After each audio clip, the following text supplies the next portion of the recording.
اللہ سبحانہ و تعالی کی طرف لوٹ کر جانے میں جو چیز بڑی رکاوٹ بنتی ہے وہ ہمارے گناہ ہے.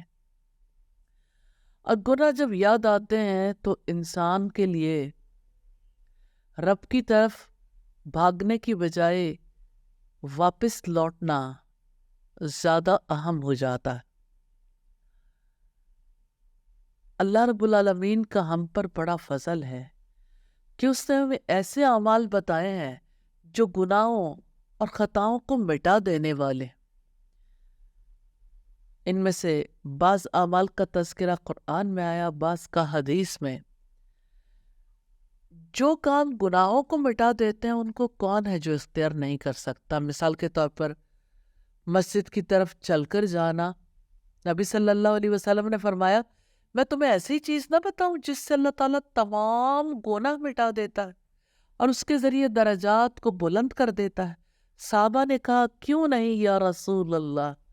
تو رسول اللہ نے فرمایا ناپسندیدگی کے باوجود اچھی طرح وضو کرنا اور مسجدوں کی طرف زیادہ قدم چلنا اور ایک نماز کے بعد آنے والی دوسری نماز کا انتظار کرنا.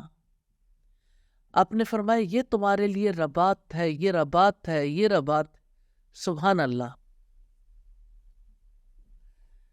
تو مسجد کی طرف چل کر جانے والے کے گناہ مٹ جاتے ہیں، درجات بلند ہو جاتے ہیں، اور اللہ تعالیٰ کے گھر کی طرف جانا گویا اللہ تعالیٰ کی طرف جانا ہی ہو جاتا ہے. پھر ایک نماز کے بعد دوسری نماز کا انتظار کرنا، یہ ایسا عمل ہے جس کی وجہ سے گناہ مٹ جاتے ہیں. آپ صلی اللہ علیہ وسلم نے فرمایا ایک نماز کے بعد دوسری نماز کا انتظار ہوتا ہے. جس نے 5 نمازوں کی حفاظت کی وہ خیر کے ساتھ رہے گا، خیر پر اس کی موت آئے گی اور اپنے گناہوں سے پاک صاف ہو جائے گا، جیسا کہ وہ اس دن تھا کہ جس دن اسے اس کی ماں نے جنم دیا. اسی طرح تیسرا بڑا عمل ہے رمضان کے روزے رکھنا، اور چوتھا بڑا عمل ہے رمضان کا قیام کرنا. آپ صلی اللہ علیہ وسلم نے فرمایا من قام رمضان ایمانا و احتسابا غفر له ما تقدم من ذنبه. جو شخص ایمان کی حالت میں ثواب کی نیت سے رمضان کی راتوں میں قیام کر لے تو اللہ تعالیٰ اس کے پچھلے گناہ معاف کر دیتا. اسی طرح حج مبرور کرنا. نبی صلی اللہ علیہ وسلم نے فرمایا حج مبرور لیس له جزاء الا الجنہ. حج مبرور کی جزا جنت ہی ہے. اسی طرح برائی کے فوراً بعد نیکی کرنا اور تنگ دست کو مہلت دینا. نبی صلی اللہ علیہ وسلم نے فرمایا ایک تاجر لوگوں کو قرض دیا کرتا تھا. جب وہ کسی تنگ دست آدمی کو دیکھتا تو اپنے ساتھیوں کو کہتا اسے مہلت دے دو، شاید کہ اللہ تعالیٰ ہمیں اپنے عذاب سے بچا لے.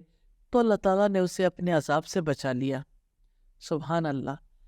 اسی طرح سے سلام کہنا اور اچھا کلام کرنا.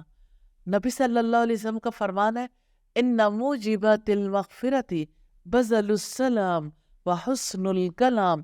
بے شک مغفرت کو واجب کرنے والی اشیاء میں سے سلام کہنا اور اچھی گفتگو کرنا بھی ہے.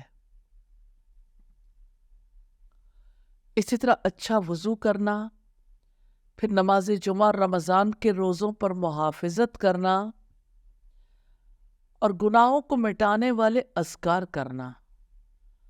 جیسا کہ نبی صلی اللہ علیہ وسلم کی حیات سے ہمیں پتہ چلتا ہے جو بھی یہ دعائیں کرتا ہے اللہ تعالیٰ اس کے سارے گناہ معاف کر دیتے ہیں.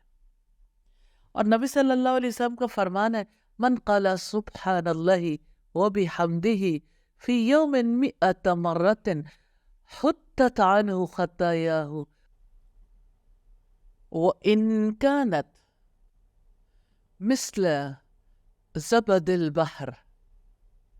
جو شخص دن میں 100 مرتبہ سبحان اللہ و بحمدہ کہے اس کی خطاؤں کو مٹا دیا جاتا ہے اگرچہ سمندر کی جھاگ کے برابر ہوں. اور جو شخص ہر نماز کے بعد 33 مرتبہ سبحان اللہ، 33 مرتبہ الحمدللہ، 33 بار اللہ اکبر کہے اور 34ویں مرتبہ لا الہ الا اللہ وحدہ لا شریک لہ لہ الملک و لہ الحمد وہو علی کل شیء قدیر، تو اس کے گناہوں کو معاف کر دیا جاتا ہے، اگرچہ سمندر کی جھاگ کے برابر کیوں نہ ہو۔ اللہ تعالیٰ سے دعا ہے ہمیں توفیق دے، ذکر الہی والی زندگی نصیب فرما دے، آمین ثم آمین۔